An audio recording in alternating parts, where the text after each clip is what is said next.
He was a convicted killer serving life for murder. He escaped from a prison with no walls. 12 days later, police found him dead and found something he had left behind. Recordings that destroyed the career of one of Quebec's most celebrated police detectives. The world that made him. To understand what Renee Charabois became and why his final act mattered so much, you have to understand the world that built him. And that world was Quebec, in the 1990s, a province that spent nearly a decade watching organized crime turn its streets into a battlefield. The conflict was called the Quebec Biker War. On one side, the Hells Angels. On the other, a rival gang called the Rock Machine, fighting for control of the drug trade in and around Montreal. The numbers are almost hard to believe. Over 8 years, more than 160 people were killed. The violence did not stop at the edges of the criminal world. A car bomb killed an 11-year-old boy named Daniel Desroches in 1995. He was walking near a vehicle that had been rigged to kill a Hells Angels associate. He had nothing to do with any of it. He was on his way somewhere when the bomb went off. His death changed the public conversation about what was happening in Quebec, but it did not change the war itself. The war continued. By the early 2000s, the Hells Angels had won. They had absorbed or destroyed almost every rival organization in the province and had built something that Canadian law enforcement described as the most powerful criminal structure the country had ever seen. Not just drug dealers, an organization with chapters and hierarchies and rules and a code of conduct enforced through violence so systematic it had become part of how business was conducted. The drug market in Quebec was not a free market. It was a monopoly, and the Hells Angels owned it. At the very top of that structure, within the Hells Angels' own most elite chapter, sat a group of men who were feared even within an organization built entirely on fear. They were called the Nomads. No fixed territory, no limits on where they could operate, no chapter rules that applied to them the way they applied to everyone else. They answered only to themselves and to their leader, a man named Maurice Boucher, known to everyone in that world as Mom. Boucher was not just the most powerful criminal in Quebec. He was, by any reasonable assessment, the most dangerous man in the country. He had ordered the murders of prison guards to demonstrate that the Hells Angels could reach anyone, anywhere. He had run the war against the Rock Machine with a strategic patience and a willingness to absorb losses that had eventually ground his opponents down to nothing. Inside Boucher's inner circle, close enough to be trusted with the work that required the most loyalty and the most violence, was a man called Balloon. It was the nickname they had given Renee Charabois. Balloon means balloon in French. Nobody has ever fully explained why they called him that. What they have explained, in court records and police testimony and journalism that stretched across 15 years, is what he did. The specific quality of the Quebec Biker War that distinguished it from other organized crime conflicts was not its body count alone. It was the systematic and escalating nature of the violence, the way each side responded to the other's moves with something slightly larger and more brazen. Until the conflict had produced bombings in residential neighborhoods, car bombs in school districts, and a public atmosphere of fear that no previous organized crime conflict in Canadian history had generated. The Rock Machine, who had started as the underdogs, fighting for whatever territory they could hold against the Hells Angels' superior numbers and resources, never found a way to end the war on terms they could accept. The Hells Angels never found a way to end it quickly enough to prevent the public pressure that the body count was producing. The war lasted because neither side could deliver a clean victory, and the people who paid the highest price for that inability were not the men with patches on their backs. The institutional response to the Quebec Biker War reshaped how Canadian law enforcement approached organized crime for the following generation. The Carcajou Squad, a joint task force that combined Montreal Police, the Sûreté du Québec, the RCMP, and other agencies, was created specifically to address the biker war. The mega trials that followed Operation Springtime were the largest organized crime prosecutions in Canadian history. The legal designation of the Hells Angels as a criminal organization, a designation that had specific and significant legal consequences for any member, emerged directly from the cases that the biker war generated. Every institutional reform and every legal tool that investigators would eventually use against the Hells Angels in Quebec traced back to the conflict that had made men like Renee Charlebois necessary to the organization and dangerous to Pand. Everyone around it. Pizza delivery to the Nomads. Renee Charabois was born on the 8th of February, 1965, in Quebec. His entry into organized crime started the way many entry-level criminal careers start, with a legitimate job used as cover for an illegitimate one. He delivered pizza and submarine sandwiches in Montreal, using his roots and his access to residential addresses as a distribution network for cocaine. Small time. The kind of operation that the Montreal underworld barely noticed. But Charlebois was paying attention to something larger. The Hells Angels support club structure, the system of feeder organizations that fed prospects into the main club, was visible enough to someone who moved through the neighborhoods it controlled. In the early 1990s, he worked his way into the Rockers, the Hells Angels' entry-level club in Quebec. The Rockers were not the Nomads, they were not even close, but they were a doorway. And Charlebois walked through it with the specific combination of loyalty, violence, and usefulness that the club rewarded with advancement. By the summer of 2000, Renee Charabois had earned his full patch. He had been voted into the Nomads Montboucher's chapter, the most elite chapter in Quebec's Hells Angels, and the validation of that membership arrived in the most visible way possible. On the 5th of August 2000, Renee Charabois got married. The reception was held at the home of Maurice Boucher himself. The guest list included the people who ran organized crime in Quebec and the people who served them. And to entertain the guests, two of the most beloved singers in Quebec had been hired, Jeanette Renaud and Jean-Pierre Furlong. These were not fringe performers.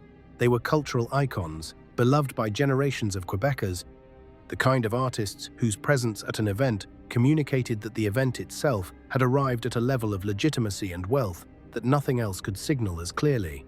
The reported fee for each performer was somewhere in the range of $1 million. The figures were never fully confirmed, but they were widely reported and never convincingly denied. The reaction was immediate and lasting. Quebec journalists and commentators wrote that Renaud and Furlong had given Boucher's world a respectability it had no right to. The backlash was genuine. Two artists, beloved by ordinary Quebecers, had agreed to perform at the wedding of a man who had built his career through murders and drug distribution, hosted by a man who had ordered the murders of prison guards. That night, Charlebois stood before his guests, wearing his leather Hells Angels vest, the patches marking his rank, and his membership visible to everyone in the room. The wedding was a statement. He was not hiding from the life. He was celebrating it, publicly, in one of the most expensive and visible celebrations anyone in Montreal's criminal world had staged in years. The lifestyle behind that wedding was documented in court records that would come later. He owned 3 properties. His cellar contained vintage Bordeaux wine worth more than most people's annual salaries. He drove a Cadillac. The outward appearance was of a man who had built something and was comfortable with what he had built. What the outward appearance concealed: the murders, the drug networks, the violence that had funded every bottle in that cellar would eventually come out in courtrooms and in recordings made by the man himself. But that was later. In August 2000, at a reception hosted by Mom Boucher, with 2 of Quebec's most famous singers performing in the living room, Charlebois was at the top of the world he had chosen. The specific path that Charlebois walked from delivering pizza to membership in the Nomads was not unique in Quebec's biker world of the early 1990s. The Hells Angels recruitment infrastructure in Quebec was designed to identify men in exactly those circumstances. Young men in the criminal economy, already involved in low-level drug dealing, already comfortable with the world the club operated in, looking for the kind of advancement that the support club structure could provide. The Rockers, the entry-level club that served as a feeder for the main organization, were themselves a significant criminal organization. They were not a waiting room. They conducted their own drug distribution and enforced their own territory, but their purpose within the broader structure was also organizational, to identify which men had the qualities that full patch membership required, and to process those men upward when they had proven themselves sufficiently. The qualities the Hells Angels valued at that level were specific and consistent across the organization's documented history. Loyalty was the foundation, the willingness to place the club's interests above your own, to maintain silence when law enforcement applied pressure, to serve the organization's needs even when serving them carried personal risk. Violence was the proof of loyalty, the specific willingness to commit acts that the club required and that the club's enemies feared. And usefulness was the currency, the ability to generate revenue, to manage networks, to solve problems in the specific ways that an organization whose business was illegal required problems to be solved. Charlebois demonstrated all three across a decade of working his way upward. By the time he received his full patch in the Nomads, he had earned it in the specific way that the Hells Angels recognized, through years of documented service, through the kind of violence that left a body count, and through the loyalty that had brought him to this place in his life, wearing leather and standing in Mom Boucher's living room at the most expensive wedding the Quebec criminal world had seen in years. What it cost. Every story about a man like Renee Charabois eventually arrives at the same place. The specific acts of violence that translated a criminal career into a criminal record. For Charlebois, the act that would define the rest of his life happened in February 2000, 6 months before his celebrated wedding. Claude Desserres was a police informant. He had been working secretly with his handlers, providing them with information about the Hells Angels and their operations. In the language of the criminal world he was connected to, he was a rat, the worst thing a man in that world could be called, the category that carried the most severe and non-negotiable consequences. Someone in the network found out. Desserres was lured to a remote chalet north of Montreal. On the recordings that investigators would later identify, one of the voices audible in the final moments before the gunshot was Charlebois' own. He pleaded guilty to second-degree murder for the killing. The sentence was life in prison, with the possibility of parole available only after a specific minimum period had been served. The murder conviction would be the anchor around which everything else in his legal history was organized. He was not just a senior Hells Angels member who had been involved in drug trafficking and criminal conspiracy. He was a convicted murderer. That distinction would matter for the rest of his life, and, in a specific and ironic way, for the life of the police officer whose career his recordings would eventually end. There is a detail in how Charlebois was caught that becomes significant later. The evidence against him included a hidden recording. Someone had been wearing a wire, the same technology that the Hells Angels spent years protecting themselves against the informant, the hidden microphone. The voice captured saying things that could not be unsaid in a courtroom had reached inside his own organization and found him. He knew what it meant to be exposed by a recording. He had experienced it from the inside. Years later, he would use that knowledge in reverse, making recordings of his own, directed at someone far more powerful than himself. In the spring of 2001, the world around Charlebois collapsed. Operation Springtime, a coordinated police sweep unlike anything Quebec's criminal world had previously experienced, brought down Mom Boucher and dozens of the top Hells Angels figures in a single night. The Nomads' entire leadership was arrested in one operation. Charlebois was among them. The men who had been untouchable for a decade were suddenly in handcuffs. The reaction from Charlebois in the interrogation room was unexpected. Investigators later described him as a man who broke down in tears. One of the Nomads, a man with a reputation built entirely on his capacity for violence and his position inside the most feared criminal organization in Canadian history, reportedly cried when he was sat down across from police. It was, according to those who witnessed it, a strikingly human response from a man whose public image had been built on being the opposite of vulnerable. He asked for a deal. He wanted to talk about something. Whatever that something was, whether he was seriously considering cooperation or simply exploring his options under pressure, it was not what happened next. Charlebois did not become an informant at that point. He went to court. 2 years after Operation Springtime, in a Montreal courtroom, Charlebois pleaded guilty to charges tied to the broader campaign of violence that had defined the Nomads, gangsterism, conspiracy, the machinery that kept the Hells Angels drug trade running across Quebec. Combined with his existing murder conviction, the sentence was life in prison, with eligibility for parole still more than a decade away. The man who had stood at Mom Boucher's side at the wedding reception 2 years earlier was now wearing a prison uniform. The Nomads were finished as a functioning chapter. Boucher was buried under consecutive life sentences, and the criminal empire that had seemed, at its peak, to be something permanent, something that would outlast the men who built it, was a memory. Charlebois' story, however, was only beginning. The murder of Claude Desserres was not an isolated act in the context of the Hells Angels' war against informants. Throughout the 1990s and into the early 2000s, the organization had developed what investigators described as a systematic approach to identifying and eliminating people who were working with law enforcement. The specific vulnerability that informants created for the Hells Angels, the possibility that their operations were being documented and reported to police in real time, was one the club treated as an existential threat. The countermeasure was direct: find them and kill them. The willingness to reach inside what were supposedly secure law enforcement relationships was itself part of the message the club sent to anyone who considered cooperating. Charlebois' role in the killing of Desserres placed him in a specific institutional position within the Nomads. He was not someone who managed drug routes or handled money. He was someone who handled the most severe category of internal problem, the person who had to be eliminated before they could do more damage. That role required the specific combination of trust and violence that the club reserved for the men closest to the top of the hierarchy. You did not give that kind of work to someone you were uncertain about. The work itself was proof of the trust, and the trust was measured by the willingness to do what the work required.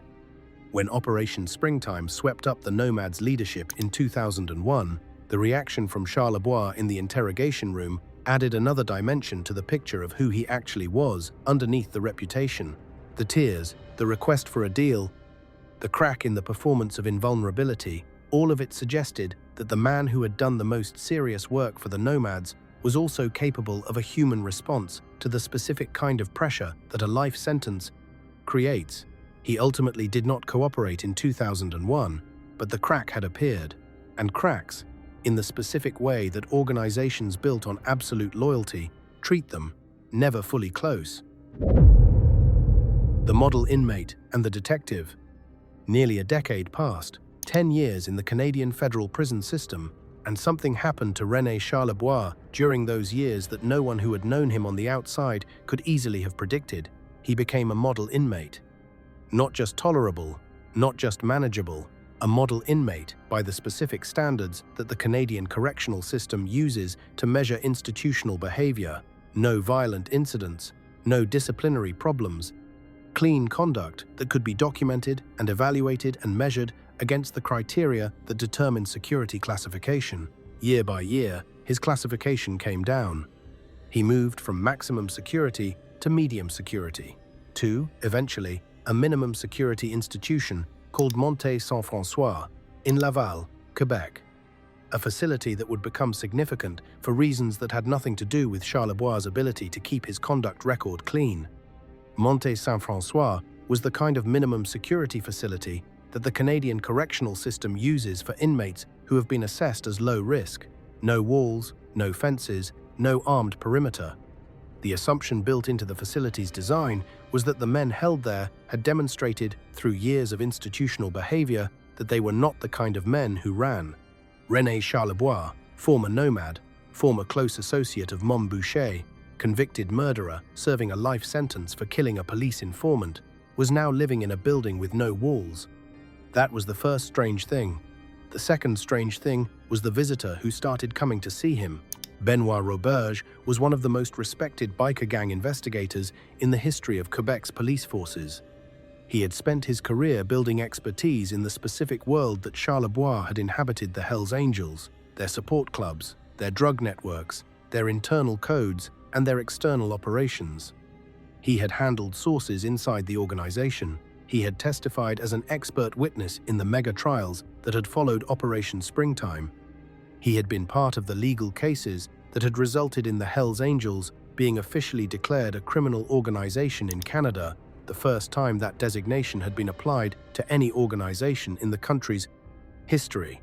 His reputation was built on decades of understanding the people he investigated, and on using that understanding to take them apart from the inside. Now, Roberge was walking through the doors of a minimum security prison in Laval to visit a man who had once been one of the most dangerous members of the organization Roberge had spent his career fighting. Officially, he was there to turn Charlebois to develop him as a source, to use the specific leverage that prison and a life sentence create to move a man toward cooperation with law enforcement. The visits began in 2009. Whatever happened in those rooms, whatever was said between the veteran biker gang investigator and the former Nomad, who had been inside the prison system for nearly a decade, was not, according to the investigation that followed, what Roberge's supervisors would have sanctioned. By 2010, investigators later concluded the visit had stopped being about turning Charlebois into an informant. It had become something else, something that would take years to fully emerge, and that would end Roberge's career, his freedom, and the reputation he had spent a lifetime building.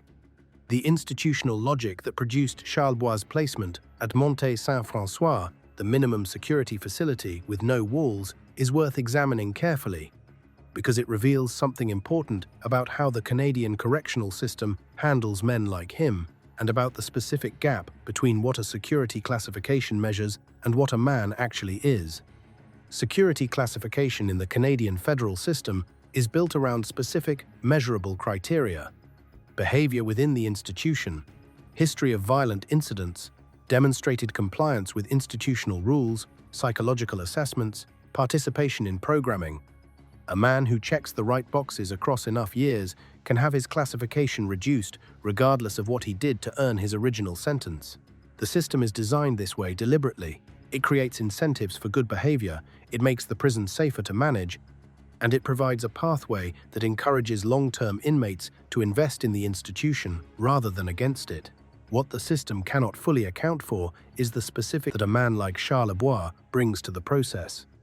A former nomad who has spent his entire adult life in a criminal organization that survived because its members understood how institutions work, how rules create loopholes, how behavior can be calibrated to produce desired assessments, how patience and apparent compliance can be weaponized, is not simply a man who has decided to behave better in prison. He is a man who knows exactly what behavior the institution rewards and who is capable of producing it on demand. Roberge's own career history made him, on paper, the ideal candidate to visit Charlebois. He understood the Hells Angels as well as any investigator in Quebec. He had the relationships, the expertise, and the institutional standing to make the visit legitimate. What the system did not account for, what no system of oversight had been designed to catch in advance, was the specific dynamic that would develop between a veteran biker gang investigator and a veteran biker in circumstances where both men understood the terrain better than anyone watching them from the outside. The corruption, the exchanges that investigators later documented, were elegant in their simplicity, which is what made them so hard to trace.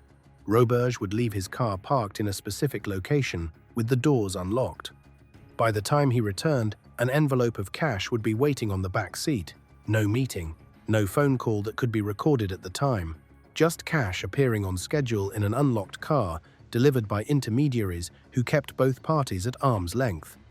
One of those intermediaries was a man named Patrick Péloquin, an associate of Charlebois, who served as a courier, carrying money and information between the two men so that their direct contact remained minimal and deniable.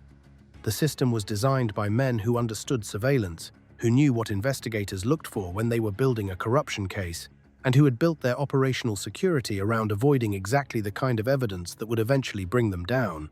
What Roberge was selling was specific and actionable, not vague intelligence about the general direction of police investigations, not information that would require interpretation, specific details. The names and status of police informants embedded in organized crime networks, people whose identities, if revealed, would not just end their usefulness to law enforcement, but could end their lives. In the world that Charlebois had operated in, being identified as an informant was not a professional setback, it was a death sentence. In one recorded exchange, Charlebois pressed Roberge for the name of a key witness in Operation Char QC, the massive crackdown that had led to the arrest of 156 Hells Angels members. The witness was the star of the prosecution. Charlebois wanted to know who he was. The consequences of the leaks were documented and specific. Police had built a major operation targeting a cocaine importing network connected to the Hells Angels South Shore chapter. The operation was called Loquace French for talkative. On the morning of the raids, more than 24 targets simply were not home. Months of investigative work and the resources that went into it had been wasted overnight. Investigators were left trying to understand how the targets had known to leave, with no clear answer to offer their supervisors. The answer was sitting in an unlocked car in a parking lot, somewhere in Montreal, with an envelope of cash. According to prosecutors, Roberge received at least $115,000 for the information he sold. According to an associate of Charlebois, the real figure was closer to $500,000. The discrepancy between those numbers, documented in court but never fully resolved, is itself a kind of statement about how much information was being exchanged and how systematically it was being paid for. The investigation that followed Charlebois' escape and death concluded that the corruption reached further than Roberge alone. A colleague of Roberge, who had worked closely with him on the biker gang unit, whose wife was a prosecutor in the organized crime section, just as Roberge's wife was failed a lie detector test after Roberge's arrest and was placed under investigation, the institutional damage was not limited to one officer. It ran through a unit that had spent decades building the cases that defined Quebec's fight against the Hells Angels. Roberge had been the person his colleagues trusted most to understand the enemy. He had testified as an expert in their most important trials. He had helped them understand what they were fighting, and for at least 2 years, while doing all of that, he had been telling the other side what the police knew. The specific investigations that were compromised by Roberge's leaks had taken years and significant institutional resources to build. The cocaine importing operation targeted by the Loquace investigation, the one that saw more than 24 targets simply not be home on the morning of the raids, was not a small operation. It was the kind of sustained, coordinated law enforcement effort that requires months of surveillance, source development, court-authorized wiretaps, and the careful construction of a legal case that can survive the scrutiny of defense attorneys in a Quebec courtroom. When the targets were not home, every one of those resources was wasted. Every hour of surveillance, every warrant applied for, every source conversation that had contributed to the investigation, all of it produced nothing, because the people being investigated knew it was coming. The institutional damage of that kind of leak extends beyond the specific operation that was compromised. Every investigation conducted by the unit that included Roberge became potentially suspect. Every source who had provided information that might have reached Roberge became potentially exposed. Every case that had relied on Roberge's expert testimony acquired a question mark that defense attorneys could exploit. The compromise was not bounded. It spread through the entire institution that Roberge had been part of, retroactively, and the full scope of the damage was something that investigators could assess only partially, because the nature of what had been leaked and to whom was known only to Roberge and to the people he had been paid to serve. The specific payment structure, the unlocked car, the envelope on the back seat, the intermediary who kept direct contact minimal, was designed by people who understood that investigations into corrupt police officers start from financial records and communication records. If there are no payments that can be traced and no phone calls that can be identified, the investigation has no starting point. The system worked for as long as it worked, because the people who designed it had studied the people who would investigate it. This is what happens when the investigator and the investigated have spent years learning each other's methods. The escape. On the night of the 14th of September 2013, guards at Monte Saint-François did their routine head count. One bed was empty. Renee Charabois, convicted murderer, former Nomad, one of the senior surviving figures of Mom Boucher's criminal empire, was gone. He had walked out of a minimum security facility with no walls and disappeared into the Quebec night. The alarm went out immediately. Within hours, the Sûreté du Québec had issued a Canada-wide warrant. Public alerts described him: 5 feet 8 inches tall, approximately 200 pounds, dangerous, do not approach. The language of the public warning was direct about what kind of man had just left custody. This was not a white-collar criminal who had been classified too low. This was a man with a body count, serving a life sentence, who had just stepped out of a building that had been designed for people who don't run. The questions about how he had gotten to that facility were immediate and uncomfortable. Organized crime specialist James Dubrow told reporters that Charlebois was not the kind of man you would expect to find in a facility with no walls at all unless someone had made a very deliberate decision to put him there. Correctional Service Canada confirmed only that offenders assessed as low risk qualified for minimum security placement, which deepened rather than answered the questions about how a man with Charlebois' history had reached that assessment. Canada's public safety minister, ordered a formal review of how violent, high-profile offenders were being classified across the country. But the most important question was not how he had escaped, it was why. Charlebois had been eligible for day parole for 6 months. He had not applied. Full parole was still years away, but his conduct record had been moving him steadily toward it. His trajectory was one of a man who had figured out how to serve his time in a way that would eventually produce a legal release. Men who are on that trajectory, men who are close to getting out through the front door, almost never choose to run. Running erases everything the good behavior built. It sends you back to maximum security if you're caught. It adds to your sentence. It is, by any rational calculation, the wrong choice for a man in Charlebois' position. So why did he run? One theory, never confirmed, suggested that Roberge, knowing the recordings existed and fearing what they contained, had let it be known inside the prison system that Charlebois was an informant. In that world, being labeled an informant while in federal custody was a death sentence. If Charlebois believed he would be killed inside the prison, running was not an irrational choice. It was the only choice. Whatever the real reason, Charlebois took it with him. He had 12 days outside the walls, and he used at least some of those 12 days to make recordings. The decision to run, whatever its real cause, produced something that the clean option, staying in prison, applying for day parole, waiting for the release that his behavior had been building toward, would not have produced. It produced 12 days outside the walls.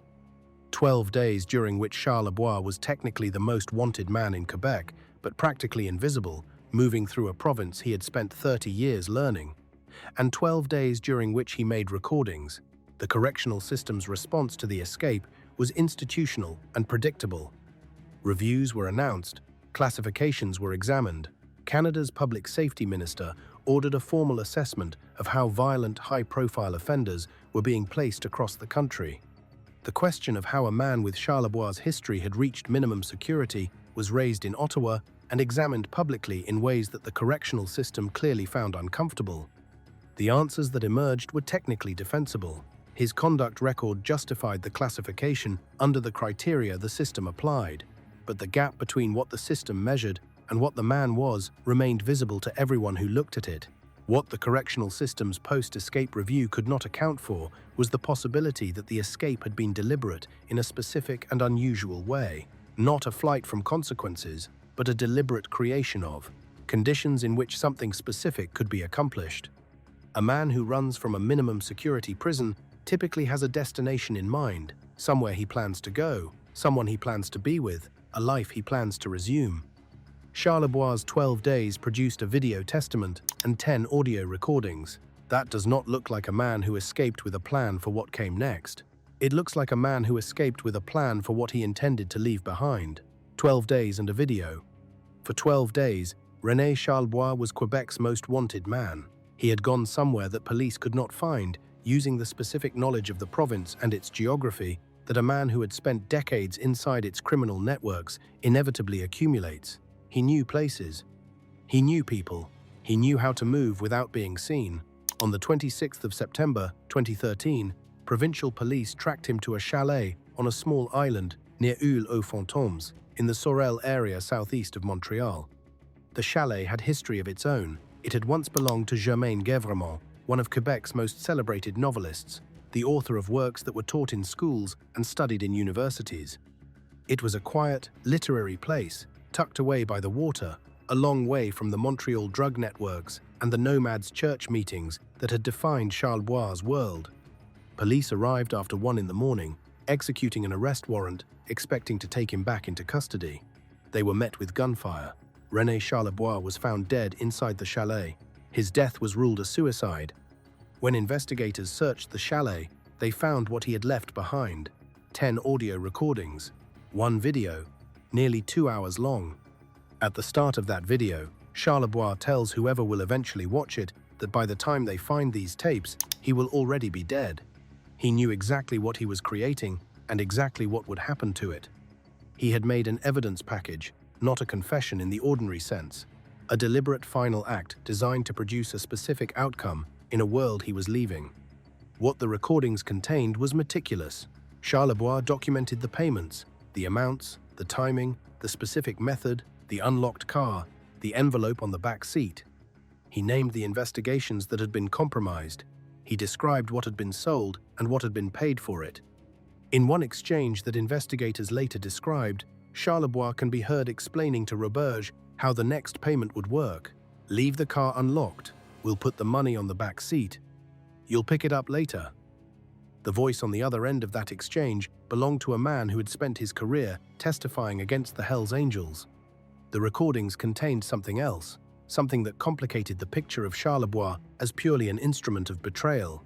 In the same video, in which he exposed Roberge, Charlebois also addressed the conviction of Maurice Montboucher for ordering the murders of prison guards in 1997, one of the charges that had put Boucher away for life. Charlebois insisted, on the recording, that Boucher had had nothing to do with those murders. It was an attempt to clear his old boss's name, made in the same statement that destroyed a police officer's career, loyal to one man, ruthless toward another.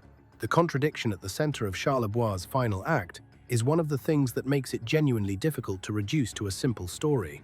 The recordings also contained an allegation about the police themselves.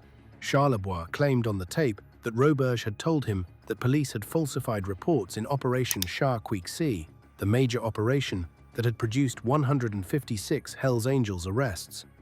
That specific allegation was not subsequently confirmed.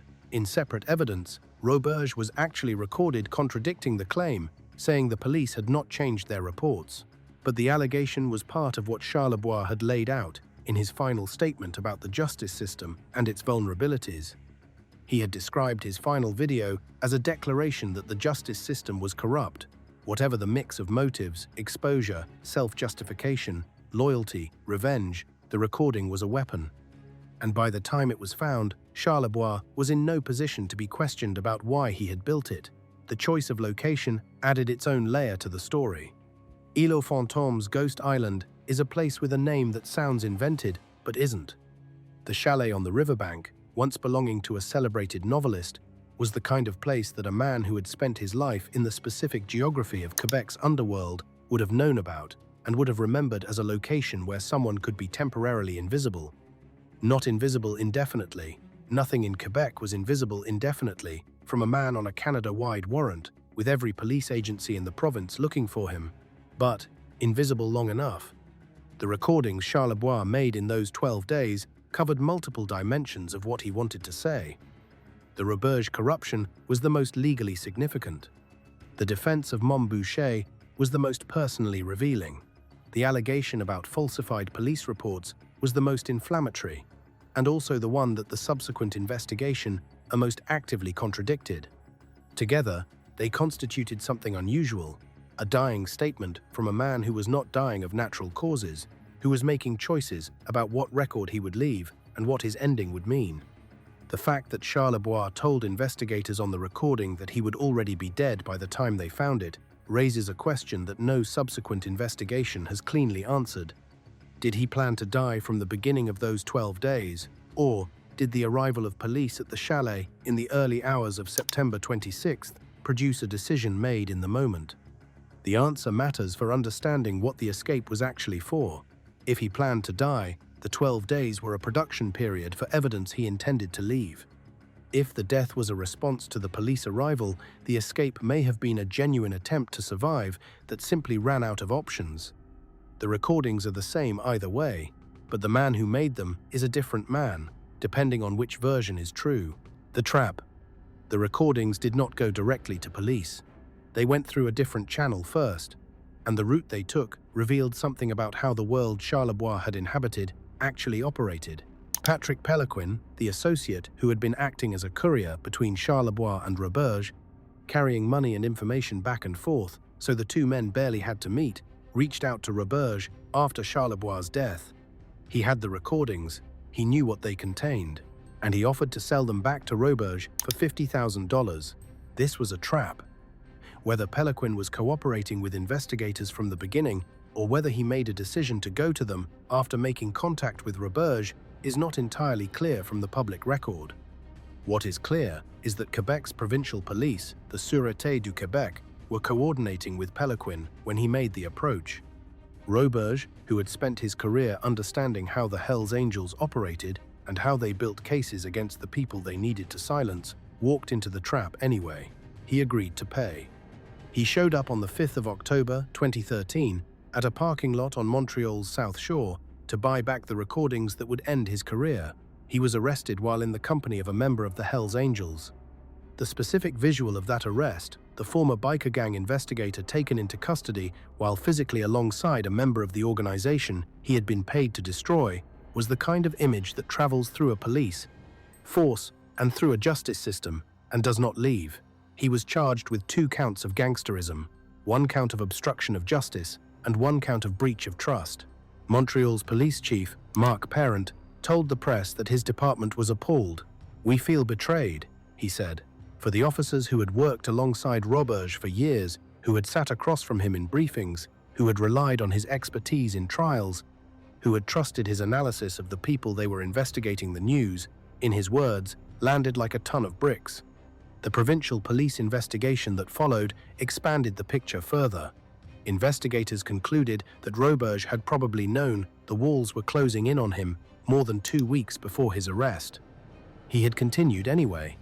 A second Montreal police officer, who had worked closely with Roberge on the biker gang unit, whose wife was a prosecutor in the organized crime section, in the same position as Roberge's own wife, failed a polygraph test and was placed under investigation by both Montreal police and the Sûreté du Québec. The corruption case had never been a single officer acting alone. It was at least 2 officers, possibly more, inside a specialized unit that had been trusted with some of the most sensitive intelligence in Quebec law enforcement. What had been presented to the public as the province's most sophisticated weapon against organized crime had been compromised from the inside. The Hells Angels had not beaten the investigators by being smarter or more careful. They had bought their way inside the investigation itself.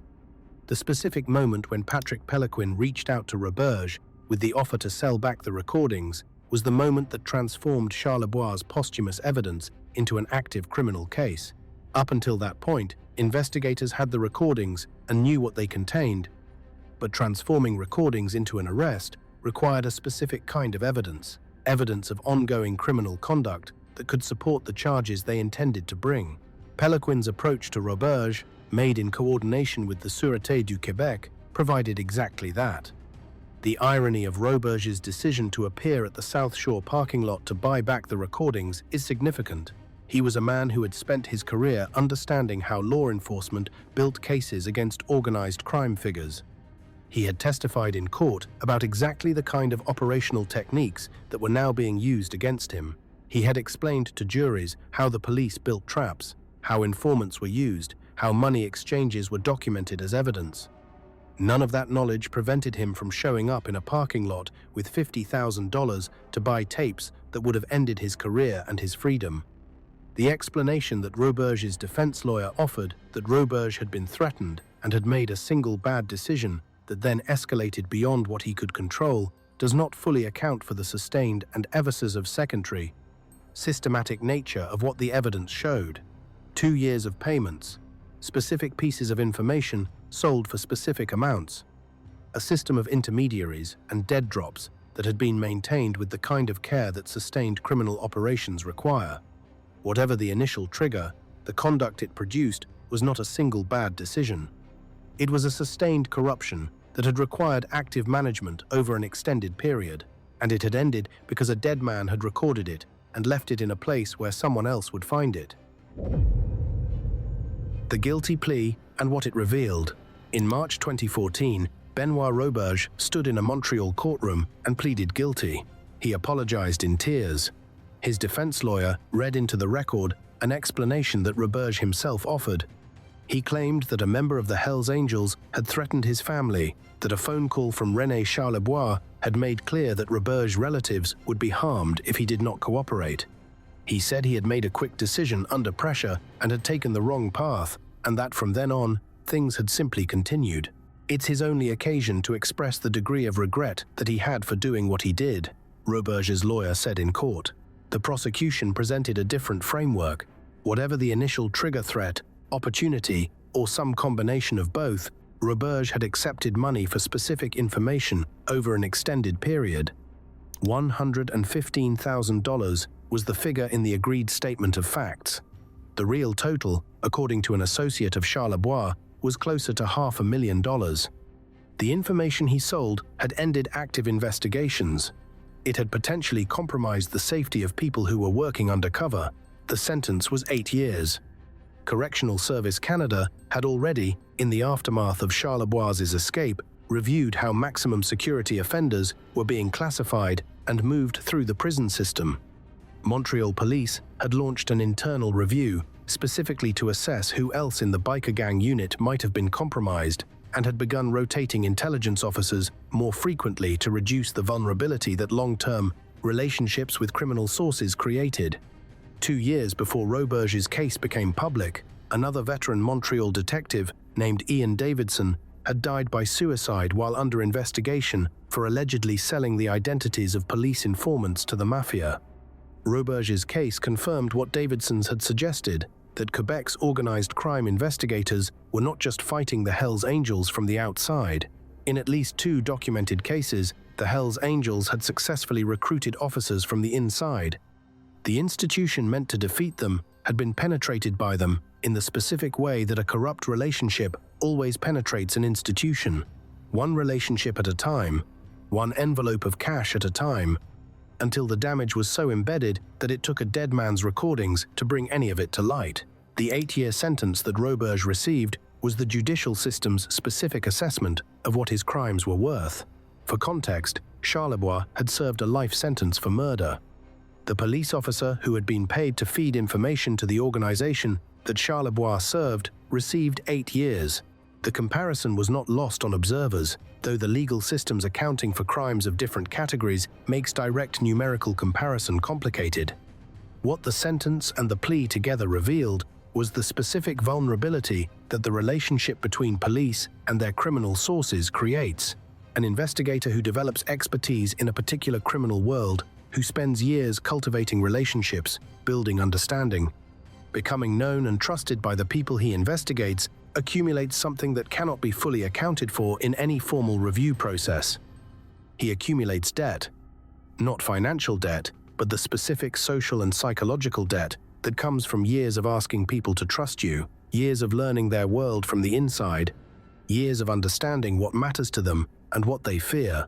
When that debt is called in, the mechanism of leverage it creates can be powerful enough to overcome years of institutional commitment.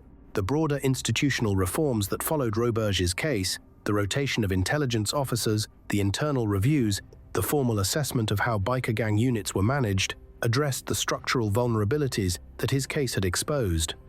But they addressed them in the way that institutional reforms typically address individual failures, by creating new rules designed to prevent the specific thing that had just happened. What they could not address was the underlying dynamic, that the work of fighting organized crime requires investigators to get close enough to criminal organizations to understand them, and that closeness, over time, creates exactly the kind of relationship that makes corruption possible. The question that stays open: René Charlebois was buried after his death at the chalet in Sorel. He had been 48 years old. He had started delivering pizza. He had ended up in the inner circle of the most powerful criminal organization in Canadian history. He had served life in prison for murdering a police informant. He had made a police detective into an asset, and, in his final 12 days, a convicted murderer with nowhere to go, in a borrowed chalet by the water that had belonged to a celebrated novelist, he had made recordings that destroyed the career of one of the most respected law enforcement officers in Quebec. The question that his story leaves open, the question the competitor script describes as still unanswered, and that the full record does not resolve, is why he ran. If the theory about Roberge tipping off the prison about Charlebois' informant status is accurate, the escape makes sense. A man told that his life is in danger inside the walls is a man who runs. But that theory has never been confirmed. Roberge denied it. The people who would have known are either dead or unwilling to talk. The other possibility that Charlebois ran specifically to make the recordings in a location where he could do so without interference, and that the escape was a planned final act rather than a flight from danger, is supported by the deliberate, organized quality of what he left behind. 10 audio recordings, a nearly 2-hour video, a statement made directly to the camera, explaining that by the time anyone sees this, he will be dead. That is not the product of a man who escaped in panic and spent 12 days hiding. That is the product of a man who knew what he was doing and chose to do it. Charlebois had spent his life inside a world where loyalty was enforced through violence and betrayal was punished with death. In his final act, he betrayed the man who had been buying information about his own organization and defended the man who had led it. The logic was his own, and he took it with him. What he left behind was enough. The specific detail of what Charlebois left behind, the organization of 10 audio recordings and a nearly 2-hour video, made in a borrowed chalet in the days before he died, suggests a level of deliberateness that is hard to reconcile with a man who had escaped on impulse and was simply using the time he had available. You do not spend 12 days of freedom recording detailed documentation of a corruption case if you escaped without a plan. You do not address the camera directly, explaining that by the time they find this tape, you will already be dead, if you have not made a decision about what your ending will look like. This raises a possibility that the official narrative of the escape and suicide does not fully engage, that Charlebois had planned, at some point before the escape, to make these recordings, that the minimum security placement and the physical escape from a facility with no walls was, at least in part, an opportunity he recognized and used rather than purely a response to a threat. A man who spent his life inside an organization that understood how to use leverage would have recognized the leverage that the recordings represented. A man who had watched investigators destroy the Nomads using hidden recordings and informant testimony would have understood exactly how to build a case. The Charlebois, who emerges from the full record of his life, is not simply a violent criminal whose final act happened to produce something useful. He is a man who had demonstrated, across decades, an ability to understand the systems around him and to act strategically within them. His rise through the rockers to the Nomads was strategic. His decade of model behavior in prison was strategic. Whether his final 12 days were strategic, whether they were designed to produce the recordings that ended Roberge's career, with the escape as the mechanism that made the recordings possible, is the question that stays open. He was the only person who knew the answer, and he made sure he would not be available to provide it. Renee Charabois never stood trial for what the recordings revealed. He was dead before the case built itself around the evidence he had manufactured. Benoit Roberge, the man whose entire career had been built on understanding the Hells Angels from the outside, went to prison because a Hells Angels nomad had understood him from the inside. The institution that was supposed to be fighting the Hells Angels had been corrupted by them. The man the institution had sent to turn a convicted murderer into an informant became, instead, the informant himself. And the convicted murderer became, in the end, the man who exposed it. Not every story in organized crime has a clear moral. This one has a specific irony. The same technology that had caught Charlebois a hidden recording, a voice captured saying things that could not be unsaid, is exactly what caught Roberge. Charlebois had experienced it from one side and used it from the other. Whatever else he was, in that final 12 days in a chalet by the river, he knew exactly what he was doing. Subscribe and hit the bell. There are more stories like this one coming, and they don't get simpler.